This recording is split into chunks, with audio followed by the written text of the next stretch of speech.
Welcome to week one of our four-part series looking at the structure of effective lesson building using the prepare, engage, transform, and reflect model, taking us up to the Thanksgiving break. With me today is Mr. Greg Bays, the Science Department Chair who teaches Physics and AP Physics C. So today our focus is going to be on the prepare strategy. So Greg, what is your prepare strategy? My prepare strategy is a method for just engaging students into the lesson that I'm going to teach. I generally follow a pattern where I display a slide to the students that has prepare, engage, reflect with the learning targets for the day as well. The prepare is generally a warm-up question to kind of remind them what we either did yesterday or prepare them for something we will do in class during that day.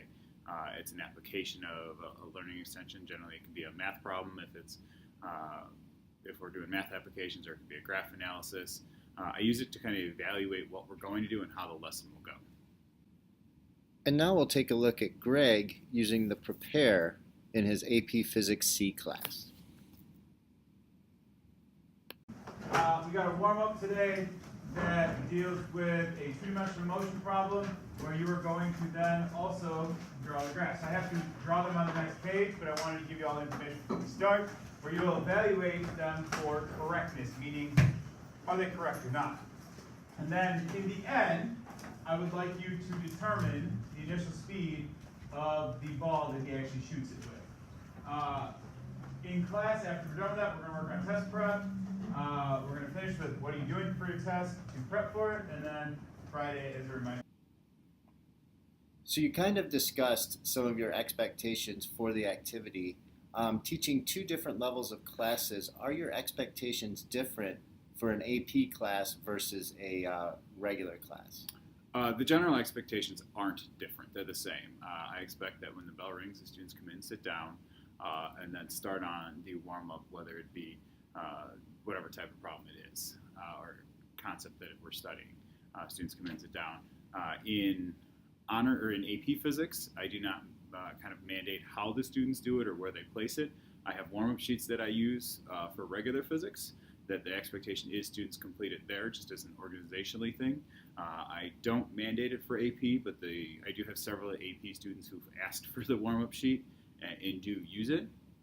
The expectation for doing it is students always start by themselves and try to do it on their own, and I provide a couple of minutes, anywhere from 2 to 5, depending upon how complex the problem is. Sometimes in AP it could be up to 7 or 8 minutes, just to give time to appropriately engage individually. Then we go to group work. They work with what I call their physics buddy or peer, and then generally as a class we discuss it. Great. So is your strategy for the prepare section, is it more student-led, teacher-led, or kind of a combination? It would definitely be the third one. If you're just give me student-led or teacher-led, I'd answer yes, because it's both. It depends upon the question. There will be times where I have the students answer it, then they compare as a group, then we answer it as a class, and then I do it, lead it on the front of the board. There will be times where I actually have students answer it on the board. Kind of alter it based on where I think student knowledge is and what information I want to get from the students and how much I want them to be able to explain to me.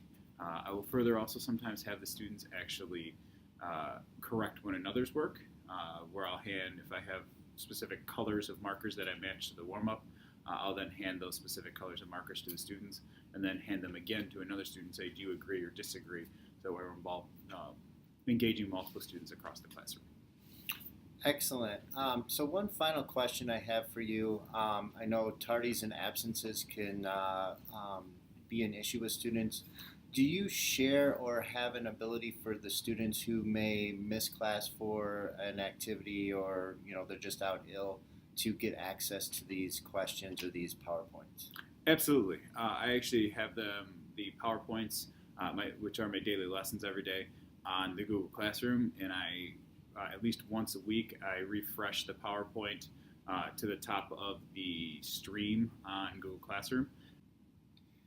I'd like to thank Greg for sharing his ideas to prepare students for learning on a daily basis. Please join us next week as we delve into part 2 of our mini-series here as we visit Megan Troyer, and she will explain how she uses Engage in the classroom for her daily lessons. Thank you, and see you next week.